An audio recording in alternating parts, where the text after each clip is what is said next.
Hey guys, this is Dennis, the founder of Think Hero. And I'm David Griffin, your resident comic book and video game guru. And this is our review of The Walking Dead, Season 4, episode, what is this, 9? Episode 9, just simply titled After. It's the mid-season premiere. Yep, after the long break. Yes. It's back. It's back. And record numbers, you were telling me? Record numbers. It even beat the Olympics. It beat everything on television that night. Okay. This thing just keeps growing. You can't stop it. It's huge. You can't stop it. I have to say, I liked half of it. Half of the episode. Can you guess which half of the episode I liked? I'm going to guess, I hope, the Michonne part. Yes. Okay, good. 'Cause that's me too. I enjoyed the Michonne part very much. I like that, I guess we can't call them flashbacks. It's more dream-like sequence. It's dream flashback, yeah. It's a mixture. I liked it. We got to see some of Michonne's backstory of how she used to be and how she had a family and a husband and a kid and all these things and how they've kind of messed her up in today's world. Right. And I liked, it was just nice seeing her. I mean, to see her kind of break down because, I always like to tie in some of the comic books. So, we have Volume 9, Here We Remain. Volume 9, if you start reading this, it's almost, except for some different characters are dead, some different characters are alive. I won't spoil who that is, but it's almost page for page for the first few pages, the exact same sequence. You see Michonne in here walking through the prison, the yard, and stabbing somebody's head, a different head, not Herschel's, but somebody else's. And but now we actually get the backstory, because otherwise, before Rick and Carl meet back up with her, you don't really get what she's going through or what's inside of her head. So this is a good way to open that up. And also we don't know where, a lot of her anger, and we actually get to see her break down in this one, and we get to see where her anger and frustration she's so is stoic. Coming from. Even in the comic book, she's stoic all the time. And it's no surprise that it's just like the comic book, because Robert Kirkman wrote this episode. We have Greg Nicotero directing it.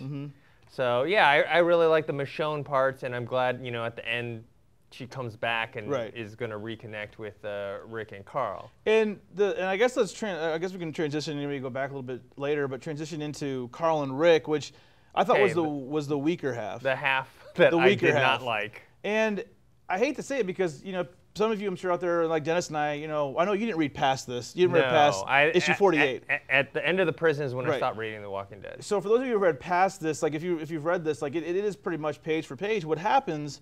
For a lot of the parts, like all the stuff that Carl goes through in the house, his running around, his finding some, his dad being sick, all that stuff happens. The problem is, this isn't the show's fault. It's not the actor's fault. The kid's too old. Like if you look at Carl in this picture, he's a little kid. The hat like just covers his whole body. Like he's this really little, I don't know if he's even 10 years old, 10-year-old kid. But because Carl's like this kind of bratty, annoying, I don't know how old is he, 14, 15-year-old kid. I don't care if he lives or dies. I don't feel any compassion for him, but here's a 10-year-old. I really do fear for his life. I mean, I don't think he can survive on his own, but because we've already seen him fire off automatic rifles in the prison, he's killed people, he shot his own mom or whatever. I mean, it's just like I don't know, I don't feel that same fear as I did in the book for him. Well, at least for the show version, I hope a zombie eats him. Yeah, he's just... I don't care for him. He's really bratty. I know he's gone through a lot, and people always say, well, he's gone through all this stuff and blah, blah, blah. Sure. Okay, well, I got two things about that. One, first of all, just in this episode, you see his father, Rick, is physically injured and hurt. He's like barely hobbling. Right, his face is all messed up. Why don't you chill out there? Right. I don't care whatever kind of stuff that you got going on. Right. It's one of your parents. Right. Like he looks like he's about to fall over and die. Yeah. And Carl says no. I mean, he's being a dick from the very beginning. Yeah. I miss it. I know I should. I'm really not a prude when it comes to book to television or movie adaptations. I love Lord of the Rings. I read the books. Love Lord of the Rings. I love Harry Potter. Read all the books. Love the movies equally. But with this, though, the age is really starting to bother me because Carl, like in this, he's crying. He's like, I miss my mom. He's still a little kid. He's not being bratty and a dick to his dad all the time. I mean. And when he, survives all the zombies attacking him in the book, you really feel this intense connection to him because he's such a little kid. You're like, man, he survived. He's like, Dad, I killed all these zombies on my own. I took it up. But we've already seen Carl kill a lot of zombies. Yeah. He has a machine gun just going, like earlier. So it's like I just don't feel the same connection with this version of Carl.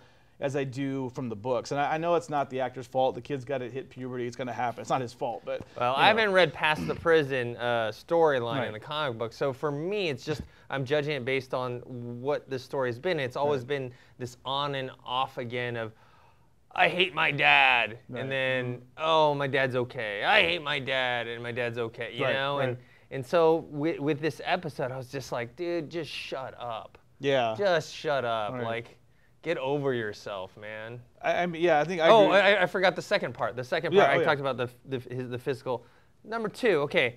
Some people have been telling me, Dennis, it's, you know, he's that age, and you know, all the kids were annoying that age. I'm like, I'm like, sure, okay, I wasn't that annoying, but yeah, sure, I can say okay, but we're talking about people living in today's world where everything's cool, everything's nice. Yeah. For the most part, at least, you know, where we live.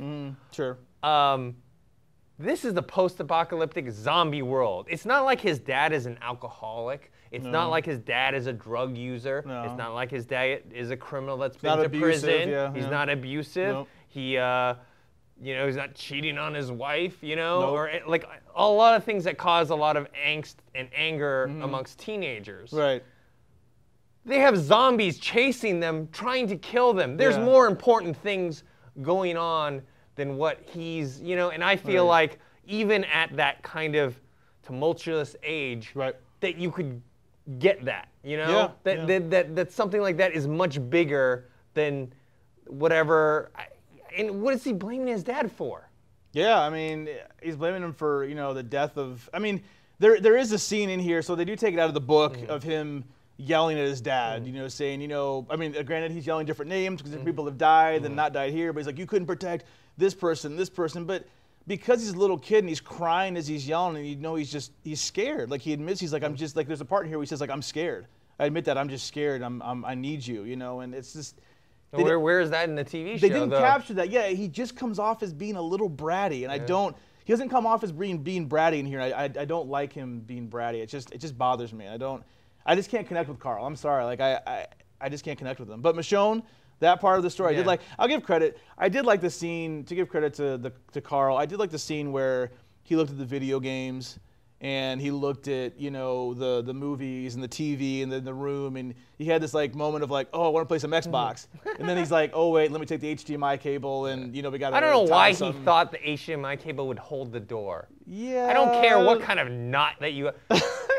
HDMI cable. Yeah, HDMI cable is gonna hold the door from a bunch of zombies getting in. I mean, yeah, Rick was smart for pushing the couch. You gotta move. You gotta have a little extra reinforcement. Yeah, those zombies are rough. And it's interesting, the zombies are never quite the same. Some are stronger than the other ones. Like that one he was fighting in the room that took his shoe. Yeah. People were making fun of Carl. I saw some comments on Twitter and other entertainment sites that Carl's tough to fight off all those zombies, but he couldn't get his shoe back. But he's a kid. I got to give him credit. He's just a little kid. So. Yeah, I do think this one part, though, was kind of cheesy. The whole Rick...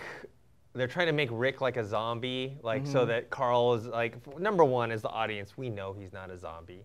No. And number two, there's no reason why Rick would do that. Why would Rick, after, you know, waking up, go, oh, it's all dark and shadowy,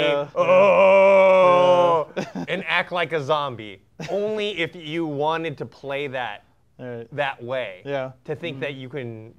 I don't know if you're trying to trick the audience because no one's fooled. Or, you know, for Carl to be, you know, I don't know. I think it was a mistake to do that scene. Yeah, it's a tough balance. Because they did, I mean, Kirkman did pull a lot of this, you know, from the comic. He really did stay close and true. It's just really hard for me, like I've said this before, hard to me to connect with Carl, and I wish I could. I am trying to be open-minded. I'm not, you know, I don't have anything really against the actor. It's just the way it's like Andrea. Yeah. You know, I mean, Andrea. I think the show has done some things better. Yeah. I love the governor way more. He's way more fleshed out, much more of a character you can kind of, you know, I guess, at least understand a little more. Governor was better. Shane was better. Shane was much better. Much more in depth. Yeah. So I don't want to like we're attacking the show on a whole. It's just some characters, Carl, I think they've done a poor job of doing with, and then Andrea, they did such a bad job with her, they had to kill her off.